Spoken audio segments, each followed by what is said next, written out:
Kenapa PAS tidak bertanding di Sabah? Terkadang ada orang bangga dengan menangnya cawangan dia, walaupun Don tak pernah menang. Ada orang rasa hebat, cawangan saya tak pernah kalah, walaupun dia tak pernah menang di peringkat Don dan peringkat Parlimen. Dan kerana itu, dalam konteks ini, terkadang kita harus melihat kepada jangka panjang dalam buat keputusan. Ada polisi yang dipegang oleh Majlis Syura Ulama.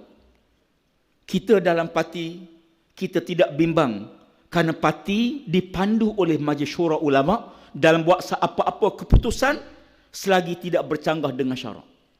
Namun, di sana ada perkara strategi yang perlu kita memahami kaedahnya.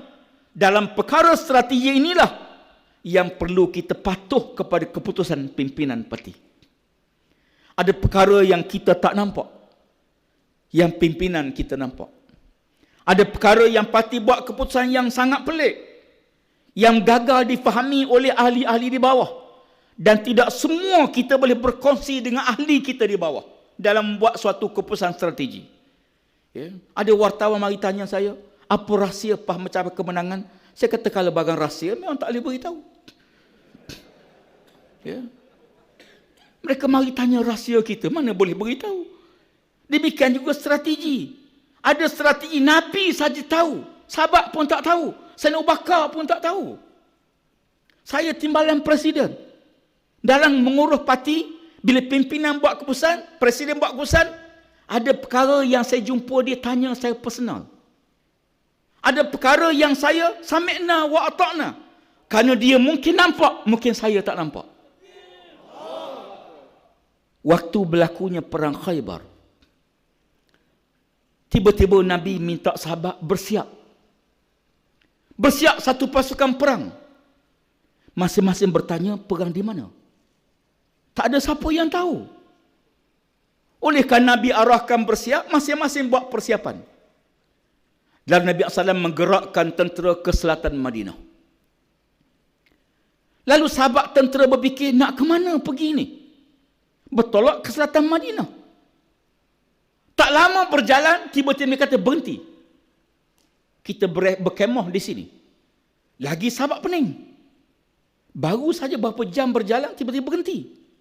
Lalu turun masing-masing pasang kemah. Dalam keadaan masing-masing tak tahu.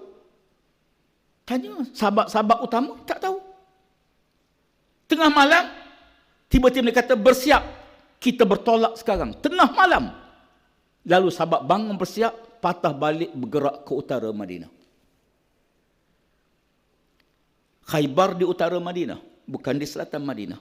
Habis kenapa Nabi perlu pergi ke selatan dulu? Kerana strategi. Kenapa PAS tidak bertanding di Sabah? Ahli kita, saya turun ke Sabah semalam. Bertemu dengan pimpinan, memahami kekecewaan, kesedihan. Tetapi kita melihat kepada agenda yang besar. Presiden mengeluarkan satu kenyataan. Alhamdulillah, seluruh jentera parti akur, termasuk seluruh pimpinan petugas di Sabah akur pada keputusan parti kerana melihat kepada agenda besar. Jangan kita terperangkap dengan agenda musuh supaya kita bertanding, akhirnya pecah dan mereka akan mencapai kemenangan. Kita berjaya mengelak perangkap yang dipasang oleh musuh. Presiden menyatakan bahawa kita buat keputusan demi mengelak perpecahan yang menyebabkan kita akan hilang peluang bagi mencapai kemenangan. Terkadang kita terpaksa tunduk kepada suatu keputusan besar.